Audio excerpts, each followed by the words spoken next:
ನಮಸ್ಕಾರ ಸ್ನೇಹಿತರೆ. ಅಪ್ಪ ಅಂದ್ರೆ ಆಕಾಶ ಎಂಬ ಪುಸ್ತಕದಿಂದ ಆಯ್ದ ಒಂದು ಕಥೆಯ ಧ್ವನಿ ಸುರುಳಿ. ಕಥೆಯ ಹೆಸರು ಅನಾಥ ಶವಗಳಿಗೆ ವೆಂಕಟರಮಣನೇ ಆತ್ಮಬಂಧು. ಪೊಲೀಸರೇ ಹಾಗೆ, ಅವರಿಗೆ ತಾಳ್ಮೆ ಇಲ್ಲ, ಕರುಣೆ ಇಲ್ಲ, ಮಾನವೀಯತೆ ಇಲ್ಲ. ಅವರ ಮಾತು ಒರಟು, ಮನಸ್ಸೆಂಬುದು ಕಲ್ಲು. ಅವರಿಗೆ ಒಳಿತು ಕೆಡುಕುಗಳ ಅರಿವೇ ಇಲ್ಲ, ಕಾನೂನಿನ ಅಂಜಿಕೆಯೂ ಇಲ್ಲ. ಈ ಕಾರಣದಿಂದಲೇ ಕೆಲವೊಮ್ಮೆ ದೂರು ನೀಡಲು ಹೋದವರನ್ನೇ ಹೊಡೆಯುವುದುಂಟು. ಹೀಗೆ ತಪ್ಪು ಮಾಡಿದ್ದು ಅಲ್ಲದೆ ನಾವು ಮಾಡೋದೇ ಹೀಗೆ, ಏನ್ ಮಾಡ್ಕೋತೀರಾ ಎಂದು ಆವಾಜ್ ಹಾಕಿ ಬೆದರಿಸುವುದೂ ಉಂಟು. ಇಂಥ ನಂಬಿಕೆ ನಮ್ಮಲ್ಲಿ ಹಲವರಿಗೆ ಇದೆ. ಅದನ್ನು ಉಲ್ಟಾ ಮಾಡುವಂತಹ ಪೊಲೀಸ್ ಒಬ್ಬರ ಕಥೆ ಇದು. ಈತನ ಹೆಸರು ಮಲ್ಲಿಶೆಟ್ಟಿ ವೆಂಕಟರಮಣ. ಆಂಧ್ರ ಪ್ರದೇಶದ ಕಡಪ ಜಿಲ್ಲೆಯ ಮುಖ್ಯ ಠಾಣೆಯಲ್ಲಿ ಹೆಡ್ ಕಾನ್ಸ್ಟೇಬಲ್ ಆಗಿರುವ ಈತ ರಮಣ ಎಂಬ ಹೆಸರಿನಿಂದಲೇ ಅಲ್ಲೆಲ್ಲ ಫೇಮಸ್ಸು.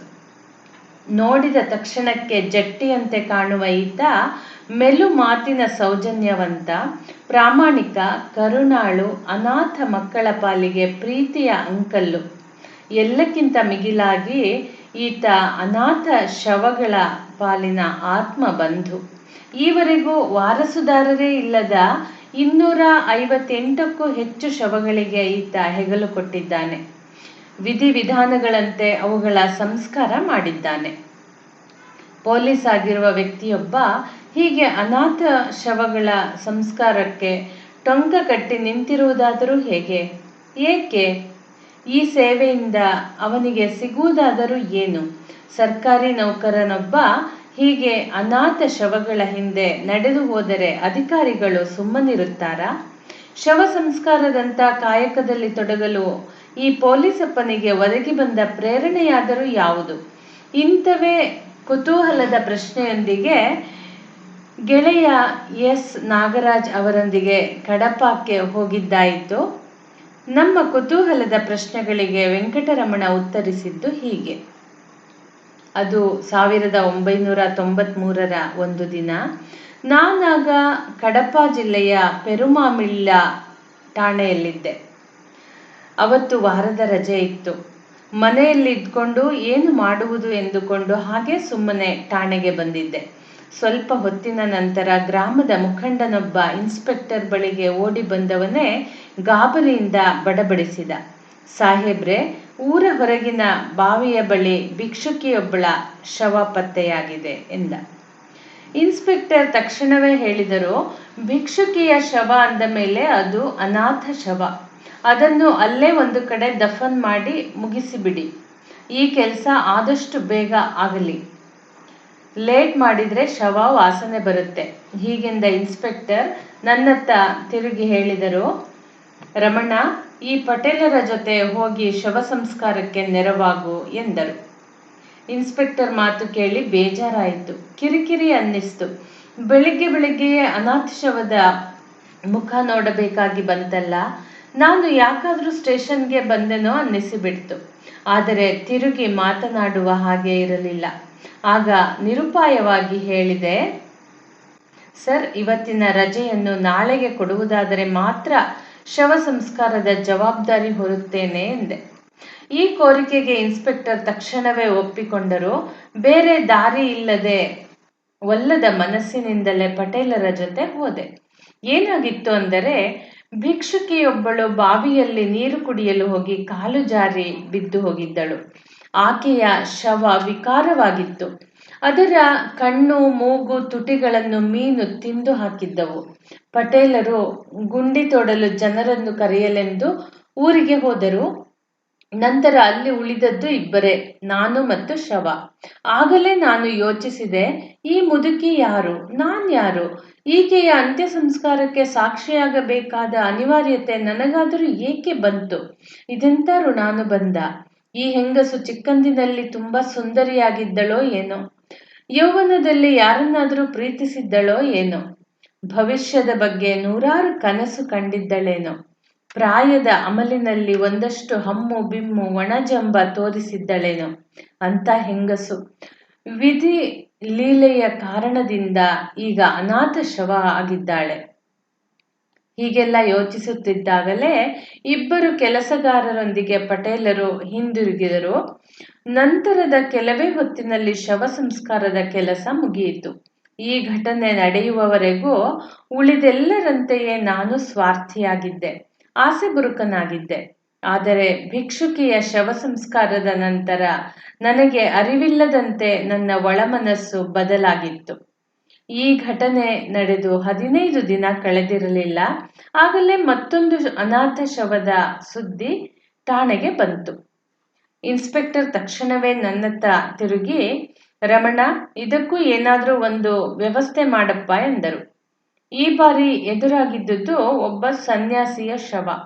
ಸ್ಕೂಟರ್ ಸವಾರನೊಬ್ಬ ಸನ್ಯಾಸಿಗೆ ಡಿಕ್ಕಿ ಹೊಡೆದು ಪರಾರಿಯಾಗಿದ್ದ. ಈ ಶವಕ್ಕೂ ಹೆಗಲು ಕೊಟ್ಟೆ. ಅದುವರೆಗೂ ನಾನು ವಿಧಿವಿಧಾನದೊಂದಿಗೆ ಅಂತ್ಯ ಸಂಸ್ಕಾರ ಮಾಡುತ್ತಿರಲಿಲ್ಲ. ಒಂದು ಸಂದರ್ಭದಲ್ಲಿ ಶಾಸ್ತ್ರೋಕ್ತವಾಗಿ ಸಂಸ್ಕಾರ ಮಾಡಿದರೆ ಮಾತ್ರ ಸತ್ತವರ ಆತ್ಮಕ್ಕೆ ಶಾಂತಿ ಸಿಗುತ್ತದೆ ಎಂಬ ಹಿರಿಯರ ಮಾತು ನೆನಪಾಯಿತು. ಇನ್ನು ಮುಂದೆ ಶಾಸ್ತ್ರೋಕ್ತವಾಗಿಯೇ ಈ ಕೆಲಸ ಮಾಡಬೇಕೆಂದು ಅವತ್ತೇ ನಿರ್ಧರಿಸಿದೆ. ಈ ಸಂದರ್ಭದಲ್ಲಿಯೇ ಮನ ಕಲಕುವ ಘಟನೆಯೊಂದು ನಡೆಯಿತು. ನಾಗರಾಜು ಎಂಬ ವ್ಯಾಪಾರಿ ಸಾಲದ ಬಾಧೆ ತಡೆಯಲಾರದೆ ಆತ್ಮಹತ್ಯೆ ಮಾಡಿಕೊಂಡಿದ್ದ. ಪೋಸ್ಟ್ಮಾರ್ಟಂ ವೇಳೆ ಶವದ ಜೇಬಿನಲ್ಲಿದ್ದ ಒಂದು ಪತ್ರ ಸಿಕ್ಕಿತು. ಅದು ಸಾಯುವ ಮುನ್ನ ಆ ವ್ಯಾಪಾರಿ ಬರೆದಿದ್ದ ಡೆತ್ ನೋಟ್. ಆತ ಸ್ಪಷ್ಟವಾಗಿ ಬರೆದಿದ್ದ, ವ್ಯಾಪಾರದಲ್ಲಿ ಲಾಸ್ ಆಗಿದ್ದರಿಂದ ಆತ್ಮಹತ್ಯೆ ಮಾಡಿಕೊಂಡಿದ್ದೇನೆ. ನನ್ನ ಸಾವಿಗೆ ನಾನೇ ಹೊಣೆ. ನನ್ನ ಕೊನೆಯ ಆಸೆ ಏನೆಂದರೆ ಕಾನ್ಸ್ಟೇಬಲ್ ವೆಂಕಟರಮಣ ಅವರ ನೇತೃತ್ವದಲ್ಲಿ ನನ್ನ ಶವ ಸಂಸ್ಕಾರ ನಡೆಯಬೇಕು. ನನ್ನ ಚಿತೆಗೆ ರಮಣನೇ ಬೆಂಕಿ ಕೊಡಬೇಕು. ಹಾಗೆ ಮಾಡಿದರೆ ಮಾತ್ರ ನನ್ನ ಆತ್ಮಕ್ಕೆ ಶಾಂತಿ ದೊರೆಯುತ್ತದೆ ಎಂದು ಬರೆದಿತ್ತು. ಸ್ವಾರಸ್ಯ ಏನು ಗೊತ್ತೇ? ಹೀಗೆ ಬರೆದಿದ್ದ ವ್ಯಾಪಾರಿ ಒಂದೇ ಒಂದು ಬಾರಿಯೂ ನನ್ನನ್ನು ಭೇಟಿಯಾಗಿರಲಿಲ್ಲ. ಅಸಲಿಗೆ ಆತನ ಪರಿಚಯವೇ ಇರಲಿಲ್ಲ. ಬಹುಶಃ ನನ್ನ ಬಗ್ಗೆ ಆತ ಪತ್ರಿಕೆಗಳಲ್ಲಿ ಓದಿ ತಿಳಿದಿದ್ದನೇನೋ. ಈ ಪ್ರಸಂಗ ನನ್ನನ್ನು ವಿಪರೀತ ಯೋಚಿಸುವಂತೆ ಮಾಡಿತು. ಅನಾಥ ಶವಗಳಿಗೆ ಹೆಗಲು ಕೊಡುವುದು, ಅವುಗಳ ಅಂತ್ಯ ಸಂಸ್ಕಾರ ನೆರವೇರಿಸುವುದು ನಿಜಕ್ಕೂ ಪುಣ್ಯದ ಕೆಲಸ. ಇದು ದೇವರು ಒದಗಿಸಿರುವ ಒಂದು ಅಪೂರ್ವ ಅವಕಾಶ. ಯಾರು ಏನಾದರೂ ಅಂದುಕೊಳ್ಳಲಿ, ನನ್ನ ಪಾಡಿಗೆ ನಾನು ಈ ಕೆಲಸ ಮಾಡಿಕೊಂಡು ಹೋಗಬೇಕು ಎಂದು ಅವತ್ತೇ ನಿರ್ಧರಿಸಿದೆ ಎನ್ನುತ್ತಾರೆ ರಮಣ. ಇಲ್ಲಿ ಒಂದು ಮಾತು, ಸಾವೆಂಬುದು ನಿರ್ದಯಿ. ಅದು ಯಾವಾಗೆಂದರೆ ಆಗ ಬಂದು ಬಿಡುವ ಅತಿಥಿ. ಅದರಲ್ಲೂ ನಿರ್ಗತಿಕರು ಹಾಗೂ ಅನಾಥರ ಸಾವಿಗೆ ಹೊತ್ತು ಎಂಬುದೇ ಇರುವುದಿಲ್ಲ. ಇಂಥ 10 ಪ್ರಸಂಗಗಳು ವೆಂಕಟರಮಣನ ಪಾಲಿಗೆ ಬಂದು ಹೋಗಿವೆ. ಪರಿಣಾಮ, ಮನೆಯ ಕಾರ್ಯಕ್ರಮವನ್ನು ಅರ್ಧಕ್ಕೆ ಬಿಟ್ಟು ರಮಣ ಸ್ಮಶಾನಕ್ಕೆ ನಡೆದು ಹೋಗಿದ್ದಾರೆ. ಶವ ಸಂಸ್ಕಾರದ ನೆಪದಲ್ಲಿ ಬಂಧುಗಳ ಮದುವೆಗೆ ಚಕ್ಕರ್ ಹಾಕಿದ್ದಾರೆ. ಮಧ್ಯಾಹ್ನ ಊಟಕ್ಕೆ ಕುಳಿತವರು 2ನೇ ತುತ್ತು ಬಾಯಿಗಿಡುವ ಮೊದಲೇ ಸಾವಿನ ಸುದ್ದಿ ಕೇಳಿ ಅವಸರದಿಂದ ಕೈ ತೊಳೆದು ಎದ್ದು ನಿಂತಿದ್ದಾರೆ. ಶವ ಸಂಸ್ಕಾರ ಅಂದ ಮೇಲೆ ಮೊದಲಿಗೆ ಚಟ್ಟ ಕಟ್ಟಿಸಬೇಕು. ಶವವನ್ನು ಸಿಂಗರಿಸಲು ಹೂ ಬೇಕು. ಪೂಜೆಗೆ ಹಣ್ಣು ಗಂಧದ ಕಡ್ಡಿ ಬೇಕು. 5-6 ಎಳನೀರು ಬೇಕು. ಶವವನ್ನು ಹೊತ್ತೊಯ್ಯಲು ಕೂಲಿಯವರನ್ನು ಹಿಡಿಯಬೇಕು. ಗುಂಡಿ ತೆಗೆದವನಿಗೆ ಕಾಸು ಕೊಡಬೇಕು. ಬೆಂಕಿ ಇಡಲು ನಿರ್ಧರಿಸಿದರೆ ಸೌದೆಯ ಹಣ ಭರಿಸಬೇಕು. ಇದಕ್ಕೆಲ್ಲ ಖರ್ಚು ಬಿದ್ದೇ ಬೀಳುತ್ತದೆ. ಪರಿಣಾಮ, ಒಂದು ಶವ ಸಂಸ್ಕಾರಕ್ಕೆ ವೆಂಕಟರಮಣನ ಜೇಬಿನಿಂದ 1000 ರೂಪಾಯಿ ಮಾಯವಾಗುತ್ತದೆ. ಇದಕ್ಕೆಲ್ಲ ಹಣ ಹೇಗೆ ಹೊಂದಿಸ್ತೀರಿ ಎಂದರೆ ರಮಣ ಹೇಳುತ್ತಾರೆ, ನನಗೆ ಯಾವ ದುಶ್ಚಟವೂ ಇಲ್ಲ. ಸಂಬಳದಲ್ಲಿ ಸ್ವಲ್ಪ ಹಣವನ್ನು ಈ ಕೆಲಸಕ್ಕೆಂದೇ ಎತ್ತಿಟ್ಟಿರುತ್ತೇನೆ. ನನ್ನ ಜೇಬು ಖಾಲಿ ಅನ್ನಿಸಿದರೆ ಆಗ ಗೆಳೆಯರ ಬಳಿ ಸಾಲ ಮಾಡುತ್ತೇನೆ ಎಂದರು. ಅನಾಥ ಶವಗಳ ಸಂಸ್ಕಾರ ಮಾತ್ರವಲ್ಲ, ಅವುಗಳ ಪಿಂಡ ಪ್ರದಾನವನ್ನು ರಮಣ ಮಾಡುತ್ತಾರೆ. ಈ ಕಾರ್ಯಕ್ಕೆಂದೇ ಕುಟುಂಬದ ಸದಸ್ಯರು ಹಾಗೂ ಗೆಳೆಯರೊಂದಿಗೆ ವರ್ಷಕ್ಕೊಮ್ಮೆ ಕಾಶಿಗೆ ಹೋಗುತ್ತಾರೆ. ಆ ಸಂದರ್ಭದಲ್ಲಿ ಕೆಲವು ಸಹೃದಯಿಗಳು ರಮಣ ಮತ್ತು ಗೆಳೆಯರ ಪ್ರಯಾಣಕ್ಕೆ ತಾವೇ ಟಿಕೆಟ್ ಬುಕ್ ಮಾಡಿಸುತ್ತಾರಂತೆ. ನಿನ್ನ ಸೇವೆ ಭಗವಂತನನ್ನು ತಲುಪುತ್ತದೆ. ನಿನ್ನ ಬೆಂಬಲಕ್ಕೆ ನಾವಿದ್ದೇವೆ, ಇದನ್ನು ಮುಂದುವರೆಸಿಕೊಂಡು ಹೋಗು ಎಂದು ಧೈರ್ಯ ಹೇಳುತ್ತಾರಂತೆ. ನಿಮ್ಮ ಸೇವೆಗೆ ಕುಟುಂಬ ಹಾಗೂ ಡಿಪಾರ್ಟ್ಮೆಂಟ್ನ ಪ್ರತಿಕ್ರಿಯೆ ಹೇಗಿದೆ ಎಂದರೆ ರಮಣ ಹೇಳಿದರು, ನಮ್ಮ ಮನೆಯಲ್ಲಿ ಇಲಾಖೆಯಲ್ಲಿ ಎಲ್ಲರ ಸಹಕಾರವಿದೆ. ಮತ್ತೊಂದು ಸ್ವಾರಸ್ಯ ಕೇಳಿ, ಅನಾಥ ಶವಗಳನ್ನು ಮುಟ್ಟುವುದರಿಂದ ಅವರಿಗೆ ಇರುವ ಕಾಯಿಲೆ ಅಂಟುರೋಗದ ರೂಪದಲ್ಲಿ ನಿಮಗೂ ಬಂದು ಬಿಡಬಹುದು. ಹಾಗಾಗಿ ಈ ಕೆಲಸ ಮಾಡಬೇಡಿ ಎಂದು ರಮಣನ ಹೆಂಡತಿ ಬುದ್ಧಿ ಹೇಳಿದರಂತೆ. ಮುಂದಿನ ಕೆಲ ದಿನಗಳಲ್ಲಿಯೇ ಗಂಡನ ಕೆಲಸವನ್ನು ಹಲವರು ಪ್ರಶಂಸಿಸಿದಾಗ ತಾವು ಮನಸ್ಸು ಬದಲಿಸಿದರಂತೆ. ಈಗ ಬೆಂಗಳೂರಿನ ಸಾಫ್ಟ್ವೇರ್ ಕಂಪನಿಯೊಂದರಲ್ಲಿ ಎಂಜಿನಿಯರ್ ಆಗಿರುವ ರಮಣನ ಎರಡನೇ ಮಗ ಯಶವಂತ್ ಹೇಳುತ್ತಾನೆ, ಅಪ್ಪನ ಸಮಾಜ ಸೇವೆಯ ವಿಷಯವಾಗಿ ಮೊದಲು ನನಗೆ ವಿಪರೀತ ಬೇಸರವಿತ್ತು. ಇದನ್ನೆಲ್ಲ ನಿಲ್ಲಿಸಿ ಎಂದು ಒಂದೆರಡು ಬಾರಿ ಜಗಳ ಮಾಡಿದ್ದೆ. ಅಪ್ಪ ಮಾತಾಡಲಿಲ್ಲ. ಬದಲಿಗೆ ಅನಾಥಾಶ್ರಮದಲ್ಲಿ ನಿನ್ನ ಬರ್ತ್ಡೇ ಮಾಡೋಣ ಬಾ ಎಂದು ಕರೆದುಕೊಂಡು ಹೋದರು. ವಾರಸುದಾರರೇ ಇಲ್ಲದ ಅಲ್ಲಿನ ಮಕ್ಕಳನ್ನು ಕಂಡು ಕರುಳು ಕಿವುಚಿದಂತಾಯಿತು. ನನ್ನ ತಂದೆ ಮಾಡುತ್ತಿರುವುದು ಪುಣ್ಯದ ಕೆಲಸ, ಅದಕ್ಕೆ ನಾನೂ ಹೆಗಲು ಕೊಡಬೇಕು ಅನ್ನಿಸಿತು. ಮನೆಗೆ ಬಂದ ತಕ್ಷಣ ಅಪ್ಪನಿಗೆ ಈ ವಿಷಯ ತಿಳಿಸಿದೆ. ಅಪ್ಪ ಖುಷಿಪಟ್ಟರು. ಈಗ ಅಪ್ಪ ಮನೆಯಲ್ಲಿಲ್ಲ ಅಂದರೆ ಆಗ ಅನಾಥ ಶವಗಳ ಸಂಸ್ಕಾರವನ್ನು ನಾನು ಅಥವಾ ನನ್ನ ಸಹೋದರ ಮಾಡುತ್ತೇವೆ ಎಂದರು. ಅಂದಹಾಗೆ ವೆಂಕಟರಮಣ ನೌಕರಿಗೆ ಸೇರಿ 20 ವರ್ಷಗಳು ಕಳೆದಿವೆ. ಈಗಲೂ ಅವರ ಸಂಸಾರ ಬಾಡಿಗೆ ಮನೆಯಲ್ಲೇ ವಾಸವಿದೆ. ನಾವು ಉಳಿದವರಂತೆ ಬದುಕಬೇಕು, ಗಟ್ಟಿಮುಟ್ಟಾಗಿ ಇರುವಾಗಲೇ ಸ್ವಂತ ಮನೆ ಕಟ್ಟಿಸಬೇಕು, ಕಾರು ತಗೋಬೇಕು, ಊರಲ್ಲಿರೋ ಪಿತ್ರಾರ್ಜಿತ ಆಸ್ತಿನ ಮಾರಿ ಬನ್ನಿ, ಅದರಿಂದ ಬಂದ ಹಣದಲ್ಲಿ ಮನೆ ತಗೊಳ್ಳೋಣ ಎಂದು ಆಗೊಮ್ಮೆ ಈಗೊಮ್ಮೆ ರಮಣನ ಪತ್ನಿ ಸುಜಾತ ಒತ್ತಾಯಿಸುತ್ತಾರಂತೆ. ಈ ಮಾತಿಗೆ ರಮಣ ಒಪ್ಪಿದರು. 15 ಲಕ್ಷಕ್ಕೆ ಪಿತ್ರಾರ್ಜಿತ ಆಸ್ತಿ ಮಾರಿದರು. ನಂತರ ಹೆಂಡತಿಯ ಮುಂದೆ ನಿಂತು ಹೇಳಿದರಂತೆ, ನೋಡು, ಮುಂದಿನ ವರ್ಷಗಳಲ್ಲಿ ನಾವು ಸ್ವಂತ ಮನೆ ಖರೀದಿಸಬಹುದು. ಅದಕ್ಕಿನ್ನೂ ಸಮಯವಿದೆ. ಈಗ ಬಂದಿದೆ ಇಲ್ಲ 15 ಲಕ್ಷ ರೂಪಾಯಿ, ಅದರಿಂದ ಕಡಪ ಜಿಲ್ಲೆಯಿಂದ ಸ್ವಲ್ಪ ದೂರದಲ್ಲಿ ಜಮೀನು ತಗೋಬೇಕು. ಅಲ್ಲಿ ಒಂದು ಅನಾಥಾಶ್ರಮ ಕಟ್ಟಬೇಕು. ಅದಕ್ಕೆ ತಪೋವನಂ ಎಂದು ಹೆಸರಿಡಬೇಕು.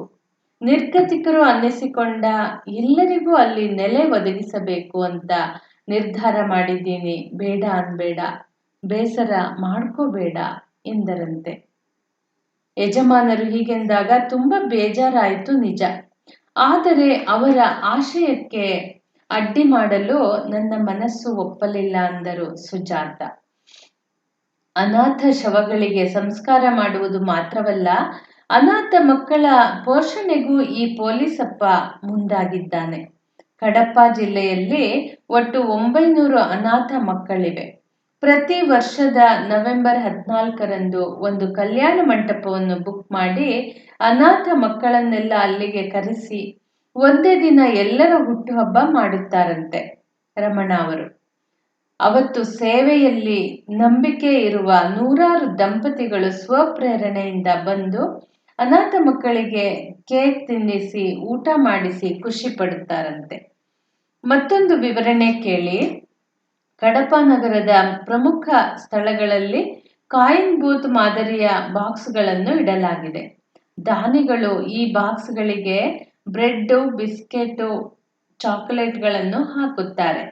ಸಂಜೆ ಡ್ಯೂಟಿ ಮುಗಿದ ನಂತರ ಎಲ್ಲ ಬಾಕ್ಸ್ಗಳಿಂದ ವಸ್ತುಗಳನ್ನು ಸಂಗ್ರಹಿಸಿ ಅನಾಥಾಶ್ರಮದ ಕಡೆಗೆ ಹೆಜ್ಜೆ ಹಾಕುತ್ತಾರೆ ರಮಣ.